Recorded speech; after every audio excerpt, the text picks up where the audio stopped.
Columbia's finest being 4-2 against Doughboy, the spiraling down Doughboy, 3-3. Let's get started right away with the quarterbacks. Peyton Manning coming off of a bye week going up against St. Louis. St. Louis actually doesn't give up a ton of points to the opposing quarterbacks, but that said, most teams are running against them as opposed to throwing. Early and often. So against Matt Castle, who's actually a pretty good trade pickup for Doughboy. Yeah. And going up against San Diego, who, you never really know. Between Sean Hill and Matt Castle, both defenses give up about 12 points a game. So I think it's kind of a wash in who you want to pick. I think you just go with Castle because he's more talented, maybe. Yeah, I would go with Castle as well. But as far as the matchup goes, I would give it to Peyton Manning. Obviously. You give Peyton Manning an extra week to study. I mean, you could give him one day to study for the Rams defense, and that would be sufficient. Mm-hmm. He's a coach on the field. He's a genius, and he's talented. He's awesome. And I like Manning in this matchup and probably every matchup from here on out the rest of the year. Matt Castle, he is as tough as a $2 steak. I wish that every week you didn't have to throw that in there. It's kind of obnoxious. I kind of like it. I know you do. And I don't even know where you heard it. It's like a Laffy Taffy joke. He's a tough guy. He's always on his back, but he always seems to, play some decent football on a horrible football team.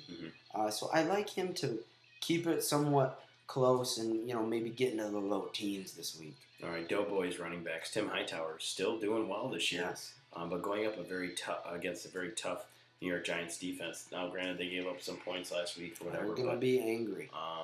But anyway, still, I think a decent matchup for Tim Hightower.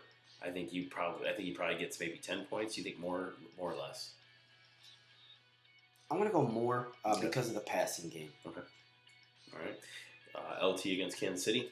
Kansas City gives up 19 points to opposing running backs. Yes. What do you think? I'm going to get more to this at the end of my matchup, but I absolutely love the LT play here. All right. Bean, as usual, has a lot of different decisions to make. Leon Washington at Oakland and Jonathan Stewart are the people that he has in his lineup right now. Both of them have really, really good matchups, but both of them are second-tier guys. If you're the Bean, do you sit Ahmad Bradshaw and Pierre Thomas for those two, or do you put your regular guys and the guys that you know should be stud-worthy? I love the Jonathan Stewart play here. I think that he, going up against Buffalo, will get plenty of touches. And when he touches the ball, big things happen. I don't know about the Leon Washington thing. He's kind of gimmicky to me, so I'm not a huge Leon guy. He's a good fill-in guy, maybe a flex play, something like that. So I would go Bradshaw personally, only because when you sit him, I mean, he rubs it in your face. Yeah. Says, I'm scoring 20 and you benched me.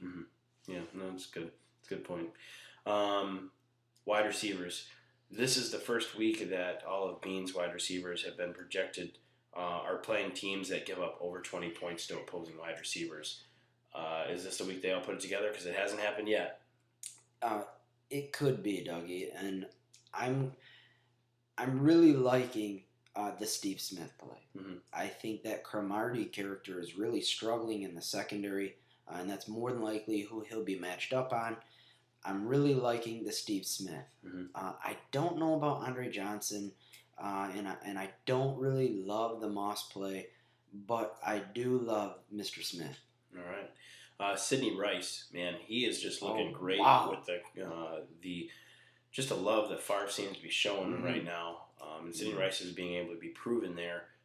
Going up against Pittsburgh, though, but Mario Manningham, once again, we've got another situation where we've got Steve Smith from the Giants on one team, and then you got Mario Manningham from the Giants on the other team going up against each other. So one guy's getting it, and one guy's not.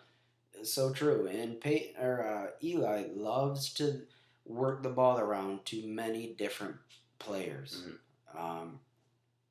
We have no idea who it's going to. Yeah. Remember when Burris was out there, and we knew Burris was getting 8 to 12 targets every week. Then Smith and Toomer and everybody else would get the scraps. It's not like that in New York, and it seems to be working well for the team, just maybe not so much the fantasy teams. Yeah. All right, he's also got Robert Meacham against Miami. Once again, one of those Meacham things it's all or nothing really with a play like that. So true. Tight end, Vernon Davis against Houston. I really like the Vernon Davis play, but Houston doesn't give up a ton of points to tight ends. No, but they will. Just give them some. It's so disgusting. Just give them some time. Mm-hmm. They will. Just give them a little bit of time, and they'll give up points to the tight end and everything else. Okay. Let me ask you a question about Mr. Sean Ryan. Yes.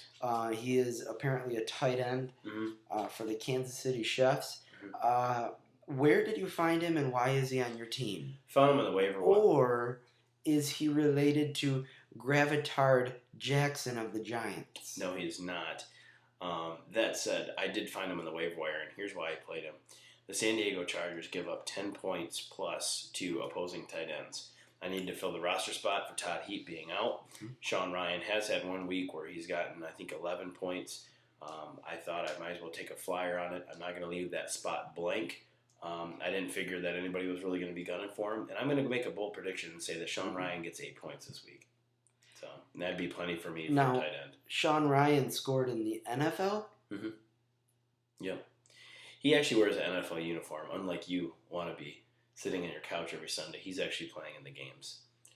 And he scored points. Yeah. I'm going to, like I said, go on a limb. I got Sean Ryan in this one. Giants defense against Arizona, and then you have the 49ers defense against Houston. I have a feeling you're going to take Houston on this one. Am I wrong? Yes. I'm probably going to take the Giants D here.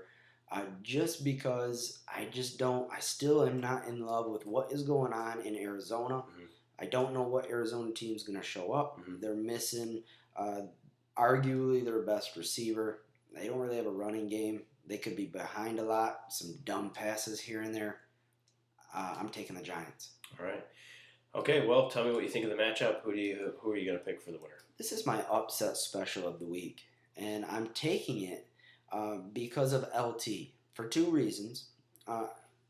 2 reasons. Number one, because he's going up against a really bad run D in Kansas City, or at least a very bad team. Mm-hmm. And number 2, there's been some massive commotion going on in San Diego in regards to LT being pulled in important situations. Mm-hmm. He's making a stink about it in San Diego. His team is backing him up.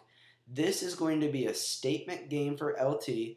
He's going to pick the Doughboy up as heavy as he is, put him on his back, and lead him to an upset victory over the Beaner. All right. I will take the Bean. I think LT will have a good game, but I just don't know if it'll be enough. We'll wait and see, though. That concludes this week's matchups. We'll wait and see next week what's going to happen. Who's going to be in first? Who's going to be in last? Chapman will be in last. Kamish, as always, it's nice to have you here. Doug and Kamish Show, Week 7 edition conclusion. We'll see you next week. May all your fantasy players be studs.